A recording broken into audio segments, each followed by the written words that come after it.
Hello दोस्तों, मैं आपका दोस्त विक्रम स्वागत करता हूं आप सभी का हमारे यूट्यूब चैनल फोकस एबी पर।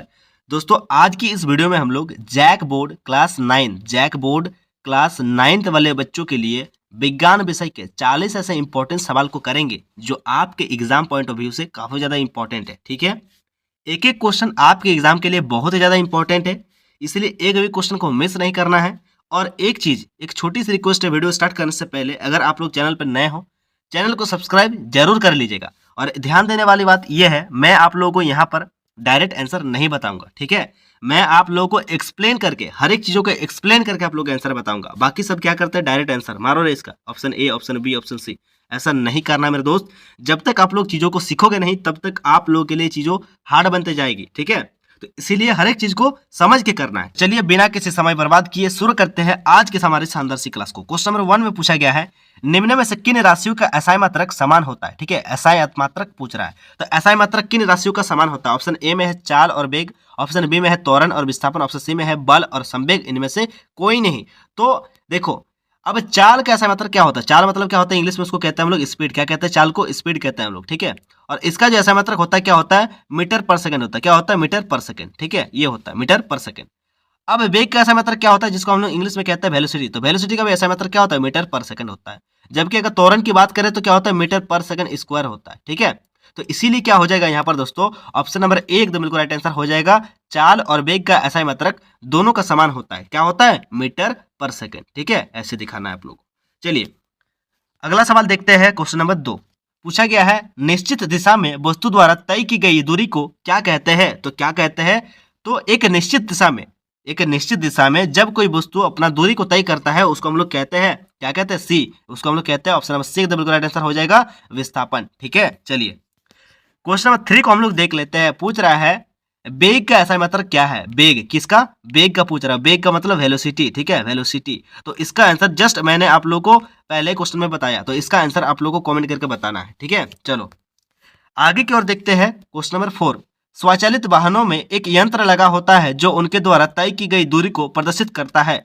इस यंत्र को क्या कहते हैं। तो ऑप्शन नंबर ए में है ओडोमीटर, स्पीडोमीटर, थर्मोमीटर। इनमें से कोई नहीं।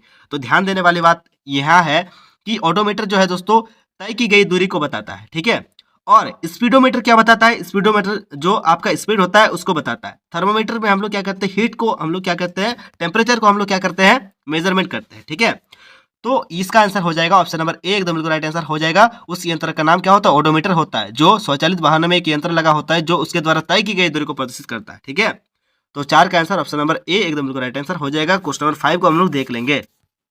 क्वेश्चन नंबर 5, यदि पिंड का द्रव्यमान दोगुना कर दिया जाए और उसका वेग आधा हो जाए तो पिंड का रैखिक संवेग क्या होगा। क्या पूछ रहा है, यदि किसी पिंड का द्रव्यमान, ध्यान देने वाली बात है, यदि किसी पिंड का द्रव्यमान दोगुना कर दिया जाए, क्या कर दिया जाए, दोगुना कर दिया जाए, और उसका वेग को आधा कर दिया जाए, उसका जो वेग है उसको हम लोग क्या करना है, आधा करना है। ठीक है, तो पिंड का रैखिक संवेग क्या होगा, यानी कि आपसे संवेग पूछ रहा है, आपसे क्या पूछ रहा है, संवेग पूछ रहा है। ठीक है, जिसको हम लोग इंग्लिश में पी से डिनोट करते हैं, इसका फॉर्मूला होता है M into P, P equal to M भी होता है। ठीक है, तो पूछ रहा है कि अगर संवेग है तो संवेग को अगर हम लोग उसका जो द्रव्यमान है उसको दोगुना कर देंगे, तो दोगुना है तो मतलब हम लोग क्या लिख सकते हैं, 2m लिख सकते हैं।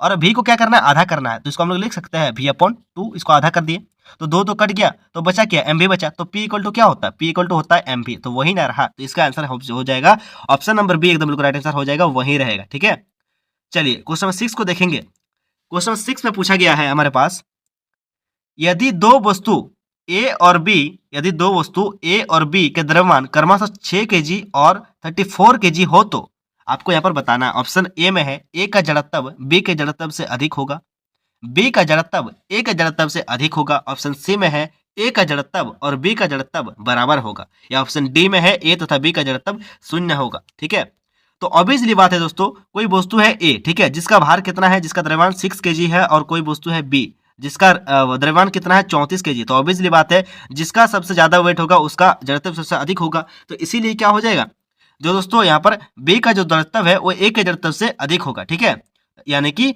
6 का आंसर ऑप्शन नंबर बी एकदम बिल्कुल राइट आंसर हो जाएगा। ए बी का जड़त्व ए के जड़त्व से अधिक होगा। ठीक है, चलो अगला सवाल क्वेश्चन नंबर 7। क्वेश्चन 7 को हम लोग देखेंगे। ठीक है, न्यूटन गति के किस नियम को जड़त्व का नियम भी कहा जाता है। तो न्यूटन के कौन से नियम को जड़त्व का नियम कहा जाता है। ठीक है, तो आपको पता होगा न्यूटन ने कितने लॉ दिए थे, 3 लॉ दिए थे। Newton first law, Newton second law और न्यूटन थर्ड लॉ। ठीक है, तो जो जड़त्व का नियम कहा जाता है वो न्यूटन के फर्स्ट लॉ को कहा जाता है। ठीक है, तो ऑप्शन हो जाएगा यहाँ पर 7 का आंसर क्या हो जाएगा, न्यूटन के गति का प्रथम नियम को जड़त्व का नियम भी कहा जाता है। तो 7 का आंसर ऑप्शन नंबर ए एकदम बिल्कुल राइट आंसर हो जाएगा।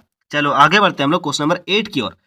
पूछा गया है रॉकेट किसके सिद्धांत पर कार्य करता है। तो रॉकेट जो है किसके सिद्धांत पर कार्य करता है, तो संवेग संरक्षण के सिद्धांत पर। ठीक है, तो 8 का आंसर ऑप्शन नंबर सी एकदम बिल्कुल राइट आंसर हो जाएगा। चलो आगे की ओर बढ़ते हैं। 60 केजी द्रव्यमान की किसी मनुष्य का भार चंद्रमा पर क्या होगा, जी इक्वल टू दे दिया है 10 मीटर पर सेकंड स्क्वायर। ठीक है, तो सबसे पहले आपको पता होना चाहिए, यहाँ पर आपको पृथ्वी पर अगर इस मनुष्य को हम लोग भार देखें न्यूटन में तो कितना होगा, तो आप लोग को फॉर्मूला पता होगा। वो डब्ल्यू इक्वल टू क्या होता है, mg होता है। ठीक है, जहाँ पर m क्या है, मास है, और g का मतलब क्या है, एक्सेलरेशन है। ठीक है, स्मॉल g। तो यहाँ पर m कितना दिया हुआ, मास कितना दिया है, 60 केजी दिया हुआ है। ठीक है, और g का मान कितना दिया है, 10 दिया है। इसको अगर हम लोग मल्टीप्लाई करेंगे तो क्या आएगा, 600 आएगा। किसमें, न्यूटन में आएगा। ठीक है, अब पूछ रहा है चंद्रमा पर भार इसका क्या होगा। तो ये हम लोग निकाले किसके लिए निकाले, ये हम लोग निकाले पृथ्वी के लिए, अर्थ के लिए निकाले। ठीक है, अब हम लोग निकालेंगे चंद्रमा पर लिए। तो चंद्रमा पर निकालने के लिए हम लोग क्या करेंगे, सिंपल सा इसको 1/6 हम लोग क्या कर देंगे, डिवाइड दे देंगे। ठीक है, तो 1/6 हम लोग डिवाइड दे देंगे तो 1/6 हो जाएगा। ठीक है, तो इसको काट देंगे, कितना हो जाएगा, 100 हो जाएगा। ठीक है, तो क्या हो जाएगा, इसका 100 न्यूटन हो जाएगा। तो 9 का आंसर ऑप्शन नंबर सी एकदम बिल्कुल राइट आंसर हो जाएगा, 100 न्यूटन। ठीक है, यदि पृथ्वी पर किसी वस्तु का अगर भार 60 केजी है तो द्रव्यमान उसका क्या होगा, चंद्रमा पर क्या होगा, उसका 100 न्यूटन हो जाएगा। अगला सवाल देखते हैं क्वेश्चन नंबर 10। यदि दो वस्तुओं के बीच की दूरी को आधा कर दिया जाए तो उनके बीच का गुरुत्वाकर्षण बल किस प्रकार बदलेगी, आपको बताना है। पूछ रहा है यदि दो वस्तुओं, मान लो यहाँ पर एक कोई वस्तु है जिसको हम लोग मान लेते हैं m1, और यहाँ पर कोई वस्तु है वस्तु 2 जिसको हम लोग मान लेते हैं m2, और इससे लेकर यहाँ तक कोई बीच का दूरी होगा जिसको हम लोग r से डिनोट करते हैं। तो पूछ रहा है गुरुत्वाकर्षण बल किस प्रकार बदलेगा, यानी कि ग्रेविटेशनल फोर्स पूछ रहा है। तो ग्रेविटेशनल फोर्स का फॉर्मूला क्या होता है, F इक्वल टू हम लोग फॉर्मूला जानते हैं, क्या होता है, G m1 into m2 upon क्या होता है, r स्क्वायर होता है, क्या होता है, r स्क्वायर। ठीक है, अब पूछ रहा है कि r को क्या कर दिया जाए, आधा कर दिया जाए, दूरी को आधा कर दिया जाए। तो यहाँ पर r क्या है, दूरी है। ठीक है, तो यहाँ पर हम लोग सिंपल सा लिखेंगे, यहाँ पर सिंपल हम लोग पहले से लिखेंगे। F इक्वल टू हम लोग फॉर्मूला जानते हैं m1 into m2 upon r square होता है। तो यहाँ पर r को क्या करना है, आधा करना है। तो आधा करेंगे तो इसको हम लोग लिख सकते हैं r अपॉन 2 का स्क्वायर लिख सकते हैं। तो अगर यहाँ पर F इक्वल टू क्या हो जाएगा, अगर हम लोग इसको कैलकुलेशन करेंगे तो G m1 इंटू m2, ठीक है, अपन में क्या हो जाएगा, r का स्क्वायर अपॉन 4। तो ये 4 कहाँ चल जाएगा, ऊपर चल जाएगा। ठीक है, तो अगर ऊपर चल जाएगा तो G m1 into m2 upon r square रहा, और ये 4, तो क्या हो जाएगा, 4 गुना बढ़ जा रहा है। तो 10 का आंसर क्या हो जाएगा, ऑप्शन नंबर ए एकदम बिल्कुल राइट आंसर हो जाएगा। चलो क्वेश्चन नंबर 11 को देखते हैं। क्वेश्चन नंबर 11 में पूछा गया है ध्वनि किस माध्यम से गमन करती है। ध्वनि जो है, जो साउंड है, वो किस माध्यम में गमन करती है। तो वो ठोस में भी गमन करती है, तरल के माध्यम से भी, और गैस के माध्यम से भी वो गमन करती है। तो 11 का आंसर हो जाएगा ऑप्शन नंबर डी, उपयुक्त सभी। क्वेश्चन नंबर 12 को हम लोग देख लेते हैं। वायु में ध्वनि तरंगे निम्न में से किसका उदाहरण है। ठीक है, वायु में ध्वनि तरंगे निम्न में से किसका उदाहरण है। तो किसका उदाहरण है, तो 12 का आंसर हो जाएगा ऑप्शन नंबर ए एकदम बिल्कुल राइट आंसर हो जाएगा, अनुदैर्घ्य तरंग। ठीक है, चलो अगला सवाल क्वेश्चन नंबर 13। मानव श्रवण की श्रव्यप्राश की ऊपरी आवृत्ति सीमा लगभग होती है, तो कितना तक होता है, 20 Hz से कहाँ तक होता है, 20 Hz से 20,000 Hz तक होता है। ठीक है, 20,000 Hz तक होता है। तो यहाँ पर ऊपरी बात कर रहा है, अगर निम्न की बात करते तो हम लोग करते हैं 20 Hz, 20 Hz। ठीक है, लेकिन यहाँ पर हम लोग को ऊपरी पूछ रहा है, तो मैक्सिमम कितना होता है, 20,000। ठीक है, तो यहाँ पर 20,000 तो ऑप्शन में आपको नहीं दिख रहा है, लेकिन दिख रहा है 20K दिख रहा है। ठीक है, 20K Hz। अब 20K का मतलब क्या है, के को हम लोग 1000 से यूज करते हैं। जैसे मान लो आप लोग के प्यार और सपोर्ट से मेरे चैनल पर बहुत ही जल्द 5K सब्सक्राइबर होने वाली है। ठीक है, तो 5K का मतलब हम लोग क्या इसको बोलेंगे, 5000 सब्सक्राइबर। ठीक है, यानी कि जो है के को हम लोग 1000 से हम लोग दिखाते हैं, तो इसीलिए क्या हो जाएगा 20K Hz, यानी कि 13 का आंसर क्या हो जाएगा, ऑप्शन नंबर ए एकदम बिल्कुल राइट आंसर हो जाएगा। चलो आगे की ओर बढ़ते हैं। Question number 14। दो विभिन्न पदार्थों के कणों का स्वतः मिलना क्या कहलाता है। दो विभिन्न पदार्थों का कणों का स्वतः मिलना क्या कहलाता है। तो 14 का आंसर हो जाएगा ऑप्शन नंबर बी, क्या हो जाएगा, उसको हम लोग विसरण कहते हैं।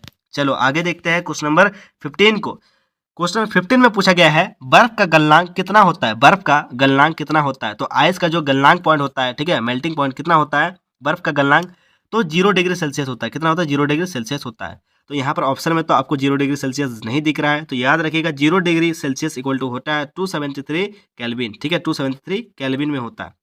तो इसका राइट आंसर हो सकता है 15 का आंसर ऑप्शन नंबर सी। ठीक है, चलो क्वेश्चन नंबर 16 को देखते हैं। निम्नलिखित में से किसे सबसे अधिक संपीड़ित किया जा सकता है? तो हाइड्रोजन गैस को सबसे ज्यादा संपीड़ित किया जा सकता है। तो 16 का answer option number C. Question 17 में पूछा गया सवाल है, निम्नलिखित में से कौन यौगिक का उदाहरण है? यानी कि यौगिक का उदाहरण पूछ रहा है, कंपाउंड का। तो याद रखिएगा यौगिक क्या होता है, दो से अधिक तत्व मिलकर एक यौगिक बनाता है। ठीक है, तो यहाँ पर जल जो है इसका राइट आंसर हो जाएगा, क्योंकि जल में क्या है, जल का फॉर्मूला क्या होता है H2O। तो इसमें क्या है, हाइड्रोजन भी है और यहाँ पर क्या है बताओ, ऑक्सीजन भी है। तो दो या दो से अधिक पदार्थ मिलकर क्या बन रहा है, क्या बन रहा है, यहाँ पर यौगिक बन रहा है। इसीलिए 17 का आंसर ऑप्शन नंबर सी एकदम बिल्कुल राइट आंसर हो जाएगा, जल। ठीक है, चलो आगे की ओर देखते हैं। पीतल किस धातु का मिश्रण है? पीतल जो है किस किस धातु का मिश्रण है? तो हमेशा याद रखिएगा, जो पीतल जो बनता है वो जिंक, किसके मदद से, जिंक प्लस अगर हम लोग कॉपर को हम लोग मिलाएंगे, ठीक है, कॉपर को अगर हम लोग मिलाएंगे यानी कि Zn प्लस Cu को मिलाएंगे तो फिर क्या बनेगा हम लोग का, पीतल बनेगा। ठीक है, क्या बनेगा, पीतल। तो इसका राइट आंसर हो जाएगा ऑप्शन नंबर ए। तो अगला सवाल क्वेश्चन नंबर 19 जो आपके एग्जाम के लिए बहुत ही ज्यादा इंपॉर्टेंट है, पूछ रहा है निम्नलिखित में से कौन रासायनिक परिवर्तन का उदाहरण है? तो रासायनिक परिवर्तन का उदाहरण कौन है? तो रासायनिक परिवर्तन, ठीक है, रासायनिक परिवर्तन मतलब केमिकल चेंजेस। तो रासायनिक परिवर्तन वो होता है वैसी अवस्था, वैसी घटना जो एक बार हो जाने के बाद उसको फिर से उसी अवस्था में नहीं लाया जा सकता, उसको हम लोग कहते हैं रासायनिक परिवर्तन। जैसे मान लो अगर यहाँ पर हम लोग का क्या है, जल है, जल है, जल से हम लोग क्या बना दिए, मान लो बर्फ बना दिए, क्या बना दिए, बर्फ बना दिए। ठीक है, बर्फ बना दिए। तो अगर हम लोग बर्फ को पिघला दे तो फिर से हम लोग का क्या बन सकता है, क्या क्या बन सकता है बताओ, जल बन सकता है। लेकिन अगर हम लोग जल को क्या किए, अगर हम लोग बर्फ बना दिए और बर्फ को हम लोग अगर गला दिए तो फिर से जल बन सकता है। लेकिन जैसे मान लो जिस खाना को हम लोग खाते हैं, ठीक है, मान लो भोजन करते हैं और भोजन के दौरान हम लोग का क्या होता है, भोजन पाचन होता है। और उस पाचन क्रिया के बाद क्या उसी चीज को जो पाचन हो गया है उसको क्या हम लोग उसी अवस्था में ला सकते हैं? नहीं ला सकते, है ना, नहीं ला सकते। तो इसीलिए वो क्या हो जाएगा, वो केमिकल रिएक्शन हो जाएगा। ठीक है, मतलब एक बार हो जाने के बाद जो दूसरा फिर से उसी अवस्था में नहीं आता है उसको हम लोग कहते हैं रासायनिक परिवर्तन। ठीक है, तो 19 का आंसर हो जाएगा ऑप्शन नंबर बी एकदम बिल्कुल राइट आंसर हो जाएगा, भोजन का पाचन। बाकी जल का बर्फ में बदलना ये भी एक क्या है, भौतिक परिवर्तन है। मोमबत्ती का पिघलना ये भी भौतिक परिवर्तन है। लोहे के चूर्ण को बालू में मिलाना ये भी क्या है, एक भौतिक परिवर्तन है। ठीक है, तो अगला सवाल है हमारे पास क्वेश्चन नंबर 20 जो आपके एग्जाम के लिए बहुत ही ज्यादा इंपॉर्टेंट है। पूछ रहा है सोडियम ऑक्साइड का सूत्र क्या होता है? सोडियम ऑक्साइड का जो सूत्र होता है क्या होता है, Na2O होता है। तो ऑप्शन ए में है, ए में नहीं है, ऑप्शन बी में है, ऑप्शन बी में है। तो क्या हो जाएगा, 20 का आंसर ऑप्शन नंबर बी एकदम बिल्कुल राइट आंसर हो जाएगा। अगला सवाल देखते हैं हम लोग क्वेश्चन नंबर 21। क्वेश्चन नंबर 21 में पूछा गया है 36 ग्राम जल में जल के कितना मोल मौजूद होते हैं? तो मोल निकालना बहुत ही ज्यादा इजी है। तो जितना भार है उसको पहले लिखो और जल, जल का क्या होता है, H2O, फॉर्मूला क्या होता है, H2O। तो H2O मतलब यहाँ पर हाइड्रोजन क्या है, उसका भार कितना होता है, एक होता है। तो यहाँ पर दो हाइड्रोजन है तो दो, प्लस यहाँ पर ऑक्सीजन, तो ऑक्सीजन का परमाणु संख्या 8 होता है, द्रव्यमान संख्या 16 होता है, इसलिए क्या हो जाएगा 16 2 18, काट देंगे बीच में तो क्या हो जाएगा 2 हो जाएगा। तो इसका राइट आंसर क्या हो जाएगा 21 का आंसर ऑप्शन नंबर बी एकदम बिल्कुल राइट आंसर हो जाएगा 2। ठीक है, चलो आगे की ओर देखते हैं क्वेश्चन नंबर 22। C2H2 मोलर द्रव्यमान क्या होगा? C2H2 का मोलर द्रव्यमान क्या होगा? तो C का यानी कि कार्बन का जो परमाणु संख्या होता है क्या होता है 6 होता है। ठीक है, और हाइड्रोजन का परमाणु संख्या कितना होता है 1 होता है। इसका द्रव्यमान संख्या क्या होता है 12 होता है। ठीक है, और हाइड्रोजन का द्रव्यमान संख्या कितना होता है 1 ही होता है।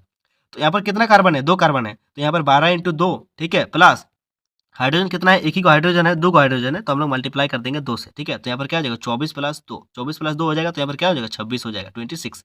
तो 22 का आंसर ऑप्शन नंबर बी एकदम बिल्कुल राइट आंसर हो जाएगा 26। ठीक है, चलो आगे की ओर देखते हैं क्वेश्चन नंबर 23। इलेक्ट्रॉन की खोज किसने की थी? तो इलेक्ट्रॉन की जो खोज है वो किसने की थी? तो जे थॉमसन ने की थी। तो 23 का आंसर ऑप्शन नंबर बी। तो अगला सवाल है क्वेश्चन नंबर 24 जो आपके एग्जाम के लिए बहुत ही ज्यादा इंपॉर्टेंट है और इस टाइप का क्वेश्चन आपके एग्जाम में एक ना एक जरूर आता है। तो पूछा गया है एक तत्व में 11 इलेक्ट्रॉन है तथा 12 न्यूट्रॉन है, उस तत्व का परमाणु संख्या क्या होगा? परमाणु संख्या यहाँ पर पूछ रहा है। ध्यान देने वाली बात यहाँ है, परमाणु द्रव्यमान अगर यहाँ पर पूछता, परमाणु संख्या नहीं होकर अगर परमाणु द्रव्यमान के बारे में पूछता तो हम लोग क्या करते हैं, सिंपल सा इलेक्ट्रॉनों की संख्या है और न्यूट्रॉन को संख्या को हम लोग आपस में क्या करते हैं जोड़ देते हैं और जितना आता वही हमारा क्या हो जाता, परमाणु संख्या हो जाता। लेकिन यहाँ पर जो है पूछा गया है परमाणु संख्या पूछा गया है, यहाँ पर क्या पूछा गया, परमाणु संख्या यानी कि एटॉमिक नंबर पूछा गया है। तो इस बात को हमेशा याद रखना, इलेक्ट्रॉनों की संख्या इक्वल टू परमाणु संख्या इक्वल टू प्रोटॉनों की संख्या, प्रोटॉनों की संख्या। ठीक है, प्रोटॉन की संख्या इक्वल टू क्या होता है, ये आपस में तीनों बराबर होता है। ठीक है, तो इसीलिए यहाँ पर राइट आंसर हो जाएगा 24 का answer option number A 11 electron. ठीक है, क्योंकि 11 इलेक्ट्रॉन परमाणु संख्या के बराबर है, इलेक्ट्रॉन की संख्या इक्वल टू परमाणु संख्या, तो इसलिए यहाँ पर 11 है तो यहाँ पर भी 11 है। ठीक है, तो ये से गलती आप लोग को नहीं करना है, 23 पे मार दोगे तो आप लोग का गलत हो जाएगा। 24 का आंसर ऑप्शन नंबर ए एकदम बिल्कुल राइट आंसर हो जाएगा 11। क्वेश्चन नंबर 25, किसी तत्व के समान समस्थानिक में निम्नलिखित में से कौन सा परमाणु का समान नहीं होंगे, तो किनका नहीं होगा। देखो इलेक्ट्रॉन प्रोटॉन, और इलेक्ट्रॉन तथा प्रोटॉन दोनों, ध्यान देने वाली बात यहाँ है, पूछ रहा है कि किसी तत्व के समान समस्थानिक में निम्नलिखित में से कौन सा परमाणु का समान नहीं होगा, तो किसका नहीं होंगे, तो न्यूट्रॉन का नहीं होगा। ठीक है, क्योंकि इलेक्ट्रॉन की संख्या इक्वल टू प्रोटॉन की संख्या, और इलेक्ट्रॉन तथा प्रोटॉन की संख्या आपस में क्या होता है, बराबर होता है, तो क्या समान नहीं होगा, तो क्या होगा, न्यूट्रॉन। ठीक है, चलो आगे देखते हैं हम लोग। क्वेश्चन नंबर 26 पूछा गया है, निम्नलिखित में से कौन एक कोशिकीय जीव का उदाहरण है, तो एक कोशिकीय जीव का उदाहरण क्या है। यहाँ पर इसका आंसर मैं आप लोगों को नहीं बताऊंगा। 26 का आंसर आप लोगों को फटाफट से कमेंट बॉक्स में कमेंट करके बताना है। वीडियो को पॉज करो और कमेंट करो, उससे पता चल जाएगा कि आप लोग का तैयारी कहाँ तक है। ठीक है, क्वेश्चन नंबर 27 पूछा गया है, लाइसोसोम का निर्माण कौन करता है, तो लाइसोसोम का निर्माण कौन करता है, तो याद रखिएगा कौन करता है, तो गोल्जी उपकरण करता है। ठीक है, चलो आगे की ओर देखेंगे। क्वेश्चन नंबर 28, कोशिका झिल्ली के आर पार पदार्थों का आना जाना किस प्रक्रिया के द्वारा होता है, तो किस प्रक्रिया के द्वारा होता है, तो 28 का आंसर हो जाएगा ऑप्शन नंबर सी, परासरण। ठीक है, चलो नेक्स्ट देखते हैं हम लोग, पौधे के शीर्ष पर कौन सा उत्तक पाया जाता है, तो पौधे का जो शीर्ष होता है वहां पर कौन सा उत्तक पाया जाता है, तो कौन सा उत्तक पाया जाता है, तो विभोज्य उत्तक पाया जाता है। ठीक है, 29 का answer option number A. Question number 30 को देखेंगे हम लोग। यहाँ पर रक्त के तरल अघात्री भाग को क्या कहते हैं, रक्त के तरल अघात्री भाग को क्या कहते हैं, उसको हम लोग कहते हैं, क्या कहते हैं, उसको हम लोग प्लाज्मा कहते हैं। तो 30 का आंसर ऑप्शन नंबर बी। ठीक है, चलो आगे की ओर देखते हैं, श्वेत क्रांति किससे संबंधित है, श्वेत क्रांति किससे संबंधित है, तो दूध उत्पादन से संबंधित है। ट्रिक है, देखो श्वेत से ही पता चल रहा है, श्वेत मतलब क्या होता है, सादा होता है, व्हाइट होता है। ठीक है, सादा होता है, और दूध कैसा होता है, हम लोग सादा होता है, उजला होता है, इसीलिए क्या हो जाएगा 31 का आंसर ऑप्शन नंबर सी एकदम बिल्कुल राइट आंसर हो जाएगा, दूध उत्पादन। ठीक है, चलो क्वेश्चन नंबर 32, क्वेश्चन नंबर 32 में पूछा गया है, निम्नलिखित में से कौन रबी फसल का उदाहरण है, तो रबी फसल का उदाहरण कौन है, चना है। ठीक है, 32 का answer option number D. Question number 33, जीवों के वर्गीकरण का सर्वाधिक मूलभूत लक्षण क्या हो सकता है, तो क्या हो सकता है, तो 33 का आंसर ऑप्शन नंबर सी एकदम बिल्कुल राइट आंसर हो जाएगा, उसका कोशिकीय संरचना। ठीक है, चलो तो अगला सवाल है हमारे पास क्वेश्चन नंबर 34, पूछा गया है, पादप वर्ग का उभयचर किसे कहा जाता है, तो पादप वर्ग का जो उभयचर है उसे क्या कहा जाता है, तो उसे हम लोग कहते हैं, क्या कहते हैं, उसको हम लोग ब्रायोफाइट है। तो 34 का answer option number B. Question number 35 को हम लोग देख लेंगे, वेल निम्नलिखित में से किस वर्ग से संबंधित है, वेल जो है किस वर्ग से संबंधित है, तो 35 का आंसर ऑप्शन नंबर डी, मत्स्य। ठीक है, यानी कि मछली। ठीक है, चलो आगे देखेंगे यहाँ पर क्वेश्चन नंबर 36, वैश्विक उष्णता के लिए कौन गैस उत्तरदायी है, तो कौन गैस उत्तरदायी है, तो कार्बन डाइऑक्साइड। 36 का आंसर ऑप्शन नंबर ए एकदम बिल्कुल करेक्ट आंसर हो जाएगा। क्वेश्चन नंबर 37 को हम लोग देख लेंगे, जल प्रदूषण से निम्नलिखित में से कौन सा प्रभाव नहीं होगा, तो जल प्रदूषण से कौन सा प्रभाव नहीं होगा, तो फेफड़े संबंधी रोग। चलो आगे देखते हैं हम लोग क्वेश्चन नंबर 38 को। ये सब बहुत इजी क्वेश्चन है। ठीक है, ये सब आप लोगों के लिए कुछ भी नहीं है, आप लोग आराम से मैक्सिमम टू मैक्सिमम मार्क्स इस पे अचीव कर सकते हो। 38 में पूछा गया सवाल है, निम्नलिखित में से कौन असंक्रामक रोग है, असंक्रामक मतलब नॉन कम्युनिकेबल डिसीज। ठीक है, जो एक दूसरे के साथ नहीं फैलता है। ठीक है, एक इंसान से दूसरे इंसान तक नहीं फैलता है। ठीक है, उसको हम लोग कहते हैं नॉन कम्युनिकेबल डिसीज, मतलब असंक्रामक रोग। ठीक है, और जो फैलता है उसको हम लोग क्या कहते हैं, कम्युनिकेबल डिसीज, संक्रामक रोग। तो यहाँ पर खांसी जुकाम क्या है, संक्रामक जो रोग है, कालाजार, हैजा, ये सब है। लेकिन रतौंधी जो दोस्तों है ये क्या है, असंक्रामक रोग है। ठीक है, जो आंख से रिलेटेड प्रॉब्लम होता है रतौंधी। ठीक है, और ये होता है विटामिन ए की कमी से होता है। ठीक है, विटामिन ए की कमी से। अगला सवाल देख लेते हैं, क्वेश्चन नंबर 39 पूछा गया है, निम्नलिखित में से कौन दीर्घकालीन लोग नहीं, यहाँ पर रोग होगा, रोग के उदाहरण है, तो दीर्घकालीन रोग के उदाहरण कौन है, तो दीर्घकालीन मतलब ऐसा बीमारी जिसका टाइम पीरियड क्या होता है, बहुत ज़्यादा होता है, दीर्घकालीन होता है। ठीक है, तो खांसी जुकाम कुछ दिनों में ठीक हो जाता है, मधुमेह में भी क्या होता है, ये भी मतलब चलता ही रहता है, और टीबी भी। तो इसका राइट आंसर हो सकता है दोस्तों, यहाँ पर टीबी भी हो सकता है और मधुमेह भी हो सकता है। ठीक है, मधुमेह मतलब शुगर, जिसको हम लोग कहते हैं डायबिटीज की प्रॉब्लम। ठीक है, तो 39 का जो आंसर होगा क्या होगा, ऑप्शन नंबर डी भी एकदम बिल्कुल राइट आंसर हो जाएगा, और सी भी एकदम बिल्कुल राइट आंसर हो सकता है। ठीक है, तो एक बार इसको देख लीजिएगा। क्वेश्चन नंबर 40 को हम लोग देखेंगे, जो हमारा इस वीडियो का लास्ट क्वेश्चन है और आपके एग्जाम पॉइंट ऑफ व्यू से काफ़ी ज़्यादा इंपॉर्टेंट है। ठीक है, तो एक रिक्वेस्ट है, चैनल पर नए हो चैनल को सब्सक्राइब कर लो। अभी आप लोगों के लिए एग्जाम के लिए कम से कम आप लोग का 7 से 8 दिन अभी भी बचा हुआ है। ठीक है, और ये 7 से 8 दिन अगर मैं लगातार आप लोगों के लिए वीडियो अपलोड कर दूँ, ठीक है, कम से कम 15-20 करके, तो फिर आप लोगों के लिए कुछ भी नहीं है। और जितना मैं क्वेश्चन आप लोग को बता रहा हूँ सब सिलेक्टेड क्वेश्चन है, एक भी फालतू क्वेश्चन नहीं है आप लोग के एग्जाम के लिए। ठीक है, तो वीडियो को देख के जाना, जरूर आप लोग का एग्जाम अच्छा जाएगा। ठीक है, चैनल पर नए चैनल को सब्सक्राइब कर लेना। आगे जो आगे आप क्लास में बढ़ोगे, क्लास 10 में जाओगे तो भी आप लोगों को बहुत ज़्यादा फायदा मिलेगा। ठीक है, जीवाणु निम्नलिखित में से कौन से वर्ग में आता है? तो जीवाणु जो है किस वर्ग में आते हैं? तो मोनेरो में आते हैं, मोनेरा। ठीक है, तो 44 का आंसर क्या हो जाएगा? ऑप्शन नंबर बी एकदम बिल्कुल राइट आंसर हो जाएगा। जीवाणु मोनेरा के अंतर्गत आता है, मोनेरा वर्ग के अंतर्गत आता है। ठीक है, तो दोस्तों इसी प्रकार से इस वीडियो के अंतर्गत हम लोग क्लास 9 वाले बच्चों के लिए जैक बोर्ड एग्जाम, क्लास 9 वाले बच्चों के लिए साइंस के हम लोग साइंस के 40 ऐसे टॉप ऐसे इंपॉर्टेंट सिलेक्टेड क्वेश्चन को कर लिए जो आपके एग्जाम के लिए काफी ज्यादा इंपॉर्टेंट है। चैनल पर नए हो, चैनल को सब्सक्राइब करना, वीडियो पसंद आई तो एक लाइक कर देना, और एक छोटी सी रिक्वेस्ट है, सभी सारे दोस्तों को, अपने मित्र को इस वीडियो को शेयर जरूर कर देना। चलिए मिलते हैं नेक्स्ट वीडियो में। जय हिंद, जय भारत, भारत माता की जय।